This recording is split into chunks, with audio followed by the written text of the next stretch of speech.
सिजावल कौमी अवामी इनकलाबी शायर सरवेद सिजावली जे फर्जंद कौमी शायरई ज़िले सिजावल जर्नलिस्ट फोरम जो अगवान सूरज सिजावली जी तबियत में सुधारो न आयो। एक हफ़्ते खां सरकारी अस्पताल लम्स जाम शोर में ज़िंदगी मौत जी जंग विढ़ी रहियो आहे। सिंध हुकूमत कौमी शायर जी वाहुर न कई। कौमी शायर सूरज सिजावली पीपल्स पार्टी ज़िले सिजावल जो इंफॉर्मेशन सेक्रेटरी उहदेदार पिण आहे। पीपल्स पार्टी जी आला क़यादत पारां वाहुर न करण ते शाइरनि अदीबनि तोड़े पीपल्स पार्टी जे कारकुननि में मायूसी छायल। कौमी शायर जो सरकारी ख़र्च ते प्राइवेट अस्पताल मां इलाज कराए कौमी शायर जी ज़िंदगी बचाई वञे। इंफॉर्मेशन सेक्रेटरी सूरज सिजावल पीपल्स पार्टी लाइ वॾियूं कुर्बानियूं ॾिनियूं। केतिरा दफ़ा जेल बि वियो। पीपल्स पार्टी लाइ सिजावल में वॾी महिनत कई। हिकु हफ़्तो गुज़री वियो आहे।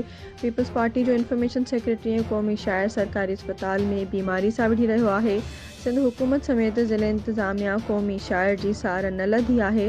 बिलावल भुट्टो ज़रदारी सीएम सिंध सैयद मुराद अली शाह सकाफ़त खाते जे वज़ीर सैयद सरदार शाह ऐं पीपल्स पार्टी जी आला क़यादत कौमी शायर सूरज सिजावली जो इलाज कंहिं प्राइवेट सुठी अस्पताल मां कराए जीअं कौमी शायर जल्दी सिहतयाब थिए। कौमी शायर सिंध जा असासा आहिनि। कौमी शायर सदियुनि में पैदा थींदा आहिनि। जेतिरो जल्दी थी सघे कौमी शायर जो इलाज कंहिं सुठी अस्पताल मां करायो वञे।